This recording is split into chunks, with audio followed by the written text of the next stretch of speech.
Bonjour à tous.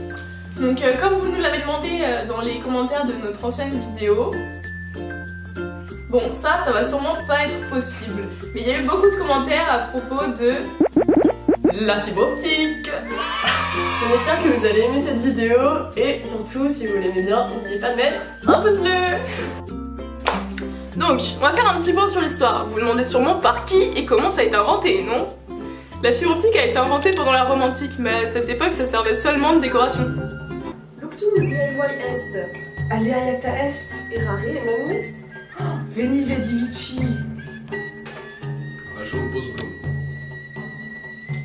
Mais en réalité, on l'utilisa la première fois en 1790 pour de la communication à distance. Et ensuite, en 1840... Daniel, oui, Jacques, je crois que nos calculs sont vérifiés. C'est-à-dire que la lumière peut être guidée dans un matériau possédant un haut degré de réflexion. Tu crois qu'on va gagner un prix Nobel pour ça? Bah non, ça sert à rien. Mais ils avaient tort, de nombreux scientifiques se sont penchés sur le sujet au cours du XXe siècle, et c'est à la fin de celui-ci que les premiers câbles à fibre optique sont nés, ceux qu'on utilise couramment aujourd'hui. Mais en quoi ça consiste vraiment la fibre optique? Alors en gros, c'est un long fil en plastique ou en verre ultra pur, et aujourd'hui on s'en sert surtout pour transmettre les données. En gros, ça ressemble à peu près à ça.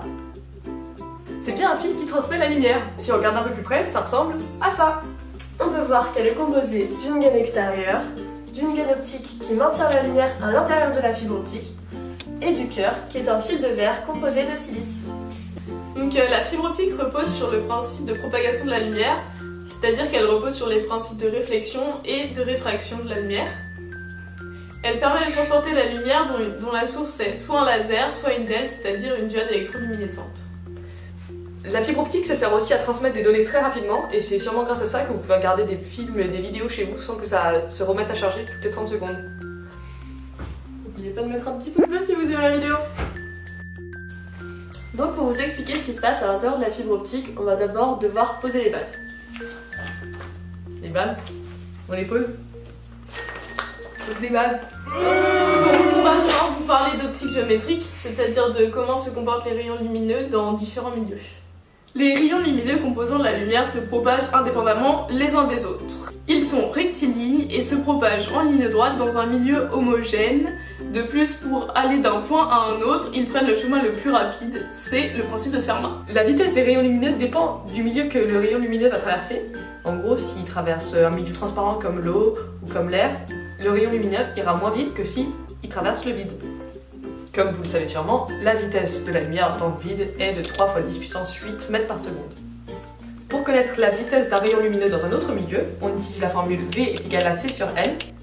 Dans cette formule, C est la célérité du nombre dans le vide et N est l'indice de réfraction du milieu dans lequel les rayons se propagent. Les lois les plus importantes de l'optique géométrique sont les lois de Snell-Descartes, et il en existe 3. Alors, les rayons incidents, réfléchis et les rayons réfractés ainsi que la normale au dioptre au point d'incidence O sont tous dans le même plan, le plan d'incidence. Ce plan est défini par le rayon incident ainsi que la normale au dioptre au point O, le point d'incidence.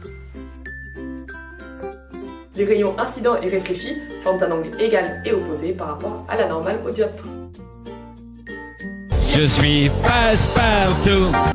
À la traversée du dioptre, la lumière est réfractée avec un angle I2 tel que N1 sinus I1 est égal à N2 sinus I2. Il existe deux types de réflexion. La première est la réflexion vitreuse. C'est lorsqu'une partie des rayons incidents n'est pas réfléchie mais réfractée. Cette partie des rayons se propage donc dans le milieu 2. Par exemple, quand les rayons du soleil arrivent à la surface de l'eau, certains sont réfléchis mais d'autres se propagent dans l'eau. L'autre type de réflexion est la réflexion totale. Pour cela, il nous faut des conditions particulières.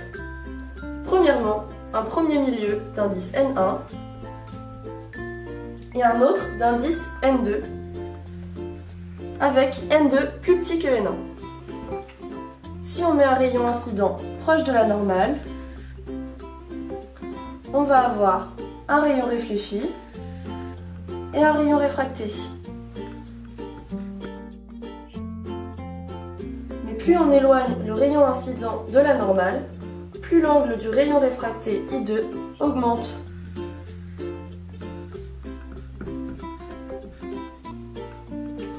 jusqu'à atteindre pi sur 2. C'est là que la réflexion est totale. On a alors l'existence d'un angle d'incidence limite. Avec la troisième loi de Descartes, on a alors N1 sinus I1 limite est égal à N2 sinus pi sur 2. ce qui conduit à I1 limite est égal à l'arc sinus de N2 sur N1. Maintenant, on va vous prouver qu'on peut dévier un rayon lumineux en changeant l'indice du milieu dans lequel il se propage. Et pour cela, on va faire une Expérience. Et pour ça, on va avoir besoin d'une Blues.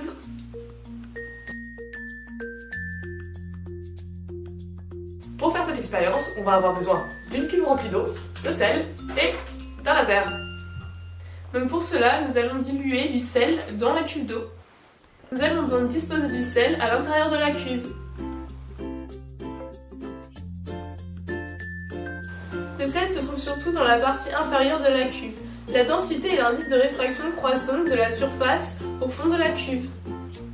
en haut, on a de l'eau pure avec un indice de réfraction qui est égal à 1,33 et en bas, on a de l'eau saturée en sel avec un indice de réfraction de 1,38.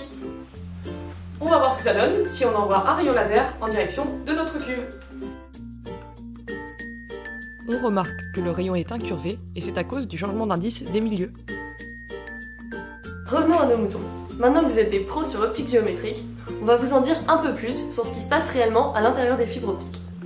Comme on l'a vu précédemment, il existe un angle d'incidence pour lequel la réfraction n'existe plus. Le sinus de cet angle est égal à N2 sur N1.